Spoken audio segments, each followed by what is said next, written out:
Maharashtra news, जागा विचारांची, दिशा नव्या महाराष्ट्राची।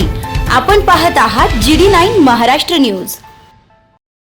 अंदरसूल व परिसरात अवैध धंद्यांचा सुळसुळाट, पोलिसांच्या कार्यक्षमतेवर प्रश्नचिन्ह। अंदरसूल गावासह परिसरात मटका व दारूची खुलेआम विक्री, अवैध धंद्यानं चांगलेच डोके वर काढले असून हायवेवरच्या ढाब्यांवर सर्रास दारूची विक्री। गेल्या काही दिवसांपासून आठवडे बाजारात मोबाईल चोरांचा सुळसुळाट, याकडे पोलीस व प्रशासनाचं जाणून बुजून दुर्लक्ष केलं जातंय का?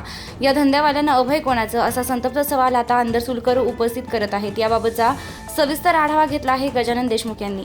GD9 न्यूज महाराष्ट्रासाठी गजानन देशमुख येवला। नमस्कार, आपलं सर्वांचं GD9 या ऋतुवाहिनीमध्ये मी गजानन देशमुख आपलं सर्वांचं सहर्ष स्वागत करतो। मी आता आहे अंदरसूलच्या आउटपोस्ट वरती आहेत। आपण बघू शकतो, आपण या पोलीस चौकीवरती आलो आहोत। अंदरसूल पोलीस दूर क्षेत्र अंकित येवला तालुका पोलीस स्टेशन अंतर्गत एक अंदरसूल मध्ये आउटपोस्ट आहे। या अंदरसूल आउटपोस्टचं शोभेचं बावलं म्हणून इथं आज आपल्याला बघायला मिळतंय। आज अंदरसूल गावामध्ये चिमणी पाखरू, कल्याण मुंबई टाइम्स आणि या अवैध धंद्यांचा सुळसुळाट या अंदरसूलमध्ये आपल्याला बघायला मिळतोय। तुम्ही माझ्या हातामध्ये बघू शकता की या कालच्या आणि आजच्या या कल्याण मुंबई बाजारच्या ज्या आहेत पावत्या मी आपल्याला दाखवतो स्क्रीनवरती। आपण बघतोय GD9च्या स्क्रीनवरती की हे संपूर्ण जे आहे सोरठ, चिमणी पाखरू, कल्याण मुंबई बाजार याचा अत्यंत मोठ्या प्रमाणावरती या अंदरसूल गावामध्ये उच्छेद झालेला आहे। आणि एवढंच नव्हे तर हायवे लगत जे आहेत काही हॉटेल्समध्ये चिमणी पाखरू नावाचं सोरठ आहे, हे मोठ्या प्रमाणावर रात्रभर आपल्याला इथं चालताना बघायला मिळतंय।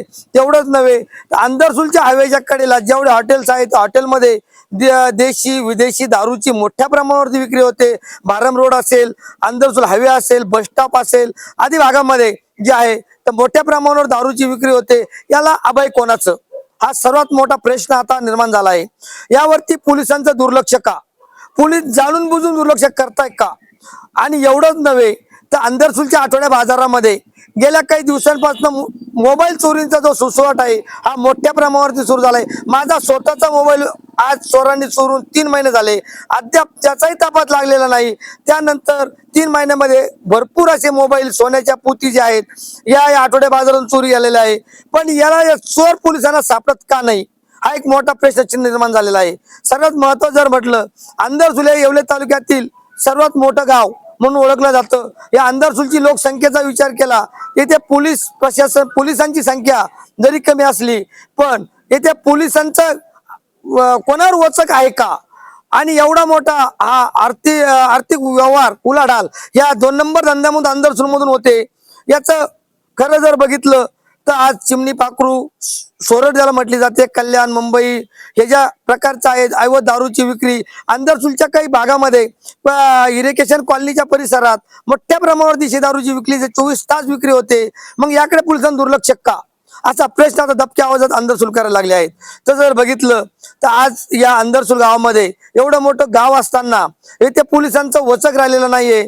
आणि एवढंच नव्हे ते अंदरसूलच्या आठवडे बाजारात एकही पोलीस इथं फिरकताना आपल्याला दिसत नाही। एवढा मोठा बाजारामध्ये दुपारनंतर जे आहेत तर बाहेरून चोर येतात, चोरी करून निघून जातात। हे सर्व पोलिसांना माहित नाही का? याच्यावरती कंप्लेंट केल्या, तक्रारी करून याच्यावर दुर्लक्ष काय केलं जातं, हा सगळ्यात मोठा प्रश्न आज इथं GD9च्या माध्यमातून आम्ही उपस्थित करत आहोत। एवढंच नव्हे तर या अंदरसूलच्या परिसरात धामणगाव रोड लागत जेवढे हॉटेल्स आहेत हॉटेल्सवरती देशी विदेशी दारूची मोठ्या प्रमाणावर विक्री जाते। धामणगाव असेल, भारम असेल, गोंडगाव आहे, अंदरसूल आहे, अशा भरपूर खेड्यापाड्यामध्ये देशी दारूची मोठ्या प्रमाणावर विक्री होते। मग ही विक्रीला अभय कोणाचा, याच्यावरती पोलीस दुर्लक्ष करतात का हप्त्या घेतात आणि गप्प बसतात का, असा प्रश्न आता निर्माण झाला आहे। यावरती पोलिसांनी येवला PI मंडलिक साहेबांनी लक्ष घालून अवैध धंदे जे आहेत हे बंद करण्यात यावे अशी मागणी आता अंदरसूलकरांकडून होत आहे। GD9 महाराष्ट्रासाठी गजानन देशमुख, येवला, अंदरसूल।